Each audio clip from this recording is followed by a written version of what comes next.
It's time now for County-Wide, a presentation of Yavapai Broadcasting News.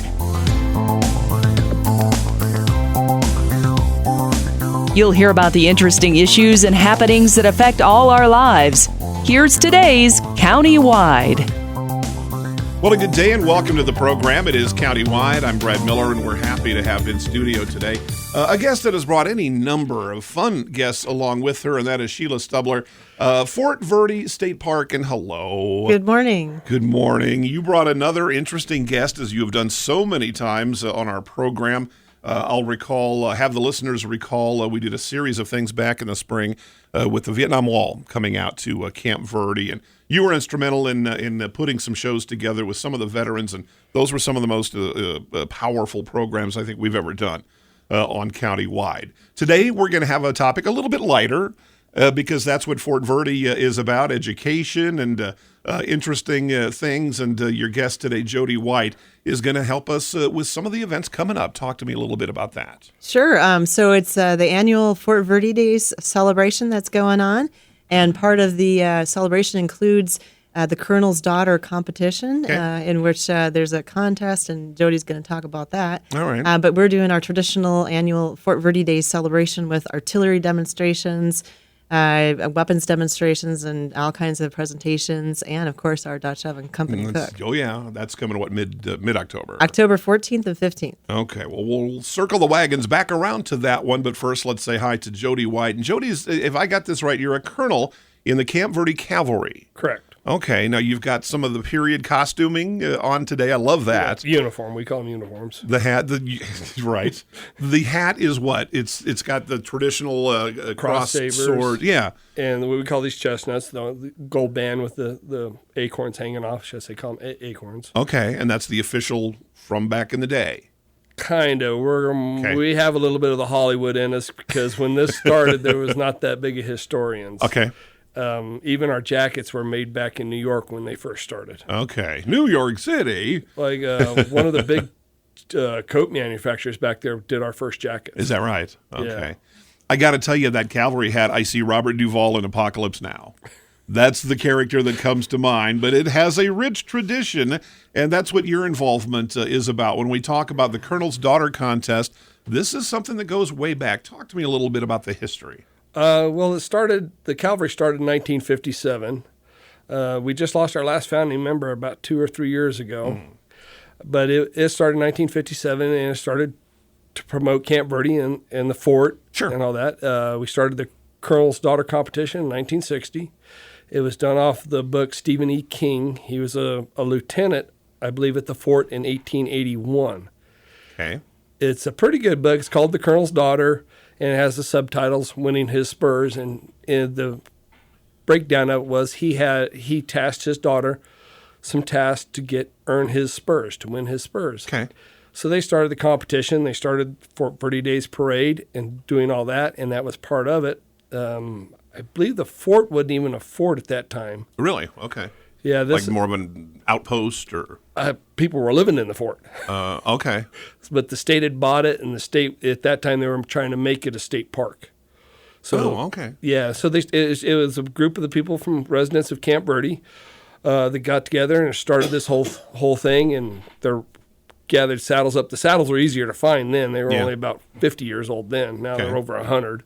Right. But they started riding it. They had a little bit stricter regulations, but the uniforms they had, they just kind of put together because they didn't have a lot of resources to draw from for the historical accuracy of it. Okay. So when you do go to the fort, you'll see us there. We ride out of comfort. We use blue jeans with our stuff with stripes on them. We don't wear woolies. For one, they're very hot. I was going to say, just and practicality. Yeah, practicality, and it's what was available to us at the time in 1957. Okay. And we've tried to stay with that era uniform.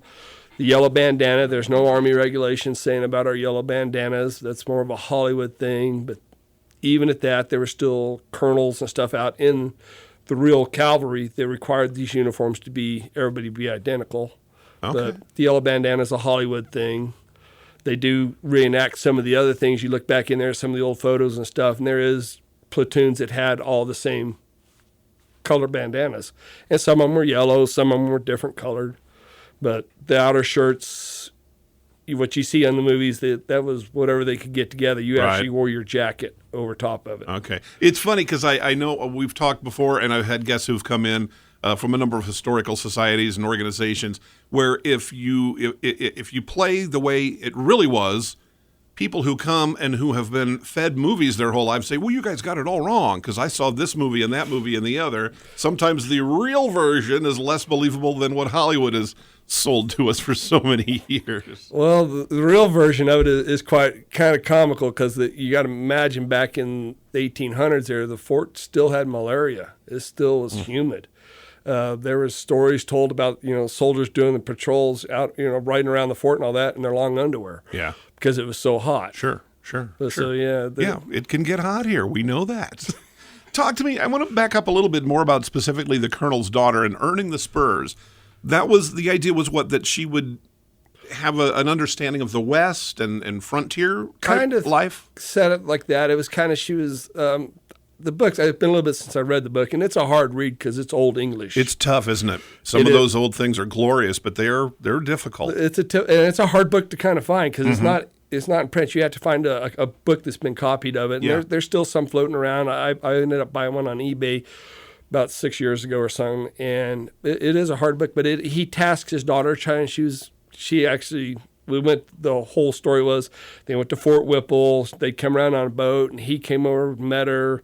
His imagination in the book wasn't really that good because it was fictional. Okay. The lieutenant's horse in there, his name was Apache, which General Crook's mule, his name is Apache in real life.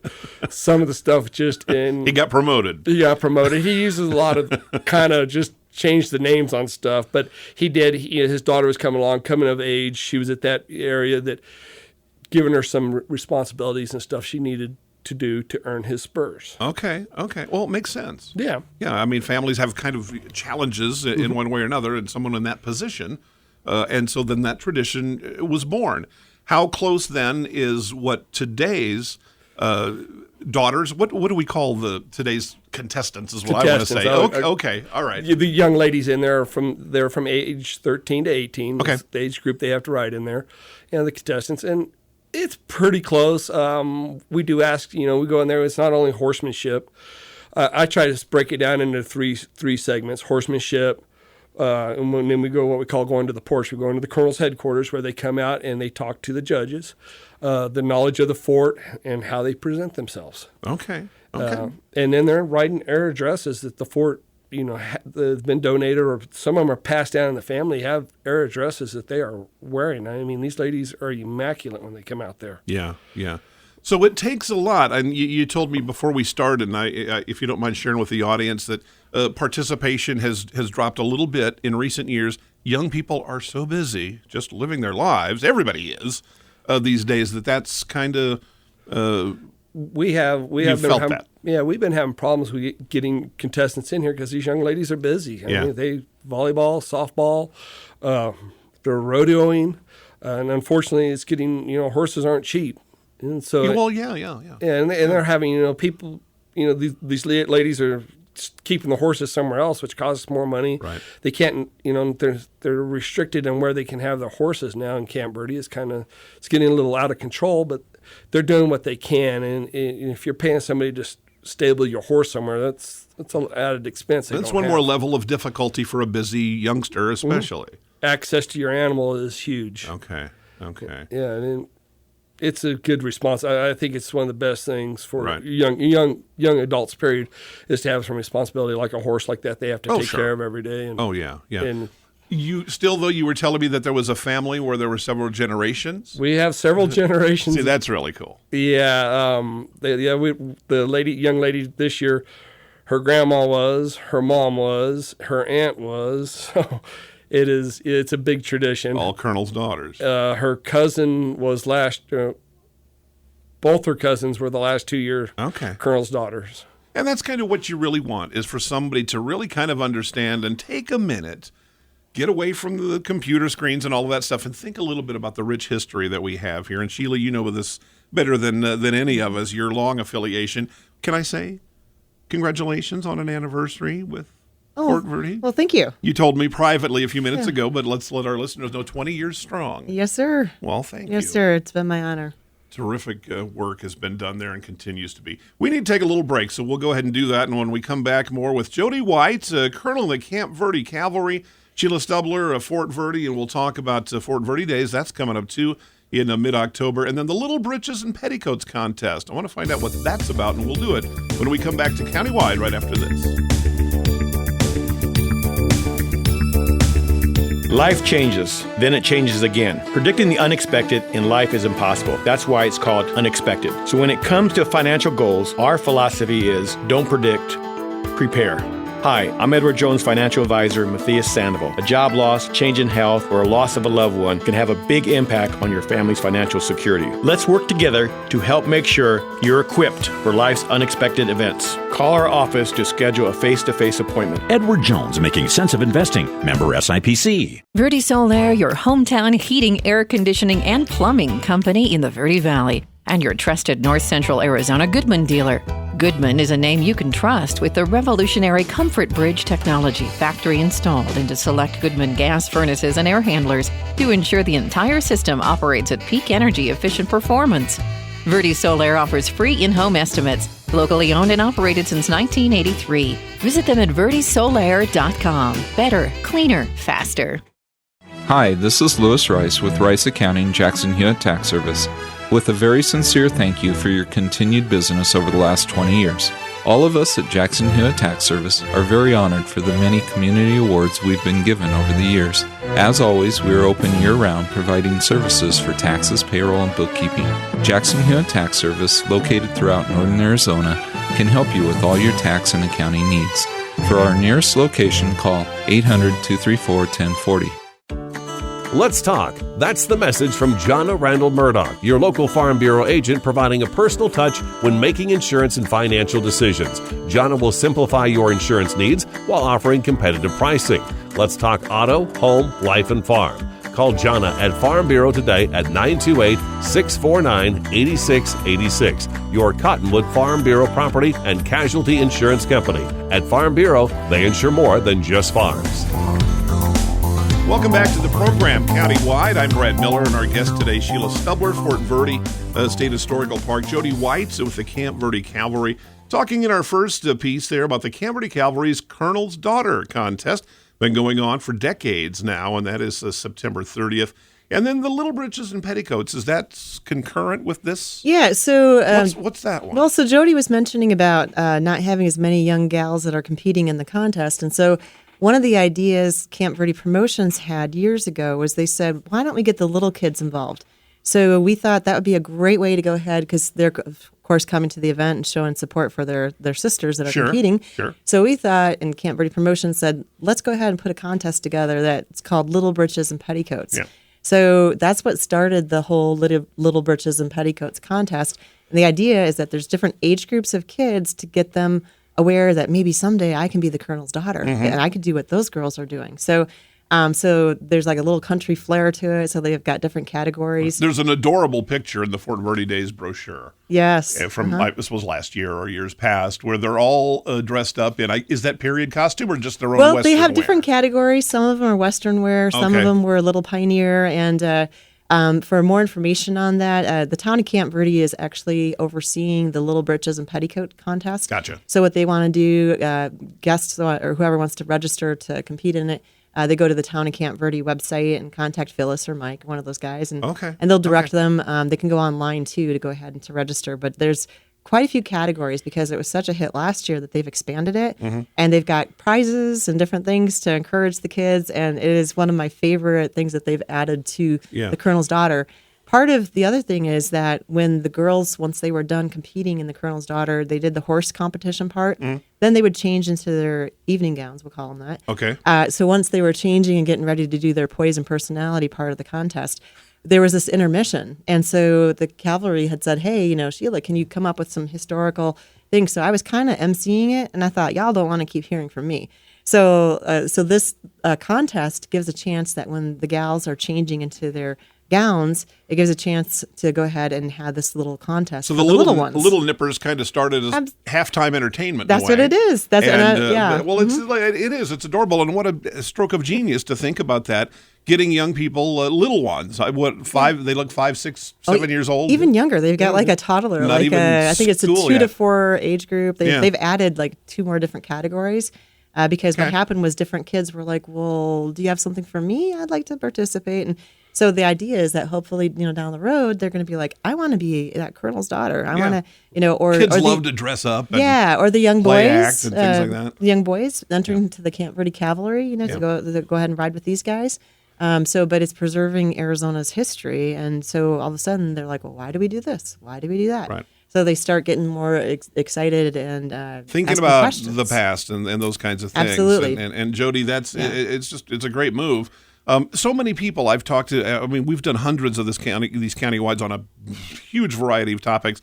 But one thing is almost always true, and that is those of us who live here choose this place because, in part at least, because of the history that we share and the farm ranch lifestyle. Yep. And we love that there's chickens in the neighbor's yard for the most part. And that there's horses and we're here, a lot of us, because of those things.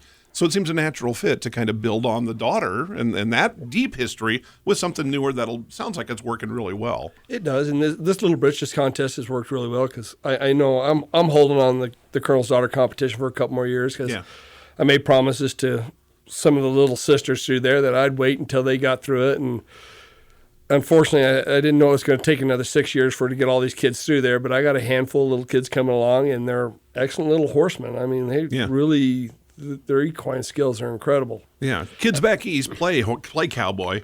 Yeah, our kids are cowboys and girls. These kids are out there.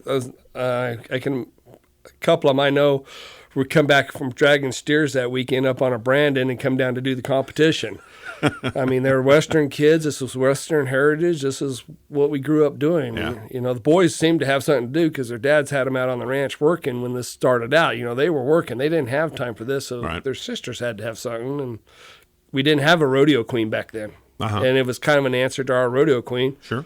Now we do have a rodeo queen, but it's after the competition. They kind of follow suit with the rodeo queen, and we do have an arena now in Camp Verde, a big, nice equestrian facility out there that long overdue. Yeah, and it's an incredible facility. It really does. Yeah. They offer it to us to use. We have the option to go out there and use it, but we try to practice on the fort because that's where our history's at. Yeah. I mean, the fort, that parade ground out there, it's fun to ride. It's so interesting. I was just, I've lived here over 32 years, and I just not long ago, we adopted a dog who was at a foster home on kind of a dirt road I'd never been in Camp Verde. And we took a drive, and how lovely. And all of these, every one of them was like small hobby farms. Some were looked like big working farms. It's been just down the street from me, really, for 32 years. And I've never been down there. And it just makes you kind of feel like, this is what this is. I'm glad a lot of tourists don't go down that road because that's why the locals like where they're at. But you don't have to go far and look at too much to be reminded that this is why we're here. And part of the Old West still lives, and it lives in Camp Verde. It is, and we're in. People at Camp Verde, we're trying to keep that heritage there, keep our Western roots there. It's there with that fort and everything around it. It's a challenge. It's getting harder for us to do it. Sure. We're kind of getting a little bit more of a bedroom community. We have less kids now in Camp Verde. Yeah. And that's part of our problem with the Colonel's Daughter competition. It's not all, we do have the ratio to grown-ups is a little different than it is like in Cottonwood. Right. Or other parts of the Verde Valley. But I think Cottonwood's got more youth per adults than any of the other in the Verde Valley. Well, I think so too. Cottonwood is, and by design, going back to Brian Mickelson as the city manager, with the ballparks and with all of those kinds of things, really is kind of the hub for sports and recreation and organized by and large. Every little community has its pockets of things like that. But you're right, and I think that's why so much activity involving youth is kind of focused a little more in Cottonwood than elsewhere. Yeah, and we've discussed it, opening the Colonel's Daughter competition because it's primarily for kids within the Camp Verde School District, which is Rimrock and Middle Verde, that all them kids can participate in that. The only exception to that rule was daughters and granddaughters of active members of the cavalry. Okay. We actually did have a Cottonwood girl win a couple years ago. Her dad has been a member for like 15 years, and his daughter finally came to the age, and we kind of like, half the cavalry doesn't live in Camp Verde. Right. And so we opened it up that first year, and she went in there and won it. Caused a little bit of a rip, but now here this year we got one contestant, and we got kids out of town, out of Camp Verde that would like to come compete. So we're weighing our odds on it to see maybe we will open it up to the whole Verde Valley. Sometimes modification and modernization, people say, those can be buzzwords that people shy away from, but sometimes they're necessary to the bigger picture. Yep. And doing that, and it sounds like you're kind of working toward that. Let's take another short break. When we come back, we'll kind of wrap up. Fort Verde Day is just around the corner. Did my voice just crack? Did I just turn 15? I think it did. Fort Verde Days is coming up pretty quickly, and we'll talk with Scheuila about that. Countywide is back after this. Life changes, then it changes again. Predicting the unexpected in life is impossible. That's why it's called unexpected. So when it comes to financial goals, our philosophy is don't predict, prepare. Hi, I'm Edward Jones financial advisor Matthias Sandoval. A job loss, change in health, or a loss of a loved one can have a big impact on your family's financial security. Let's work together to help make sure you're equipped for life's unexpected events. Call our office to schedule a face-to-face appointment. Edward Jones, making sense of investing. Member SIPC. Verde Solaire, your hometown heating, air conditioning, and plumbing company in the Verde Valley, and your trusted North Central Arizona Goodman dealer. Goodman is a name you can trust with the revolutionary Comfort Bridge technology factory installed into select Goodman gas furnaces and air handlers to ensure the entire system operates at peak energy efficient performance. Verde Solaire offers free in-home estimates, locally owned and operated since 1983. Visit them at verdesolaire.com. Better, cleaner, faster. Hi, this is Lewis Rice with Rice Accounting, Jackson Hewitt Tax Service, with a very sincere thank you for your continued business over the last 20 years. All of us at Jackson Hewitt Tax Service are very honored for the many community awards we've been given over the years. As always, we are open year-round, providing services for taxes, payroll, and bookkeeping. Jackson Hewitt Tax Service, located throughout northern Arizona, can help you with all your tax and accounting needs. For our nearest location, call 800-234-1040. Let's talk. That's the message from Jonna Randall Murdoch, your local Farm Bureau agent, providing a personal touch when making insurance and financial decisions. Jonna will simplify your insurance needs while offering competitive pricing. Let's talk auto, home, life, and farm. Call Jonna at Farm Bureau today at 928-649-8686. Your Cottonwood Farm Bureau property and casualty insurance company. At Farm Bureau, they insure more than just farms. Welcome back to the program as we kind of wrap things up. Jody White, Scheuila Stubler, and Fort Verde Days is coming up in mid-October. First, though, Jody, you're talking about membership. You're always looking for folks. If they listen to the show today, they might want to be part of the cavalry. Yeah, it's a volunteer thing. We're always short cavalry members. We can always use more cavalry members. We're only at 10. We like to be around 20, and it's not a hard. It's just a volunteer. Come out, ride. We ride a lot of the parades. It's not right. So you're there all the time. Yeah. Okay. Just like the fort needs volunteers. Right. Right. We always. It's fun. We meet second Tuesday every month at low places. Okay. 6:30. Okay. So. Shout out. Yeah. Show up. Be a part of it. This rich tradition. Again, the Camp Verde Cavalry's Colonel's Daughter Contest coming up on September 3rd. The Little Britches, the halftime show, is as terrific as the bigger event itself. And then Scheuila, with Fort Verde Days, a lot going on, of course. Yes, absolutely. We've got the artillery crew coming out. We've got our Dutch oven company crew who's been cooking the Dutch oven meals. Show some support for those guys. They work really hard to prepare the old-fashioned traditional Dutch oven meals. And then literally Fort Verde Days, we couldn't do it without our volunteers. Right. So we need to do a shout out to all our volunteers and people that have supported the fort over the years to preserve Arizona's richest history there. Also our free day is going to be Saturday, October 14th.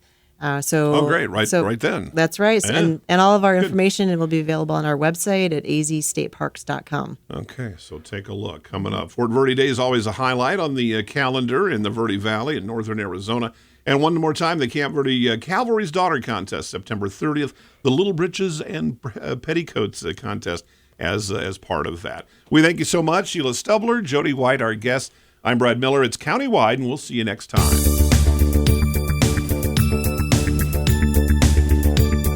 This has been Countywide. Listen in each Tuesday and Thursday at this time. If you have a topic or guest idea that you'd like to suggest, email us, news@myradioplace.com.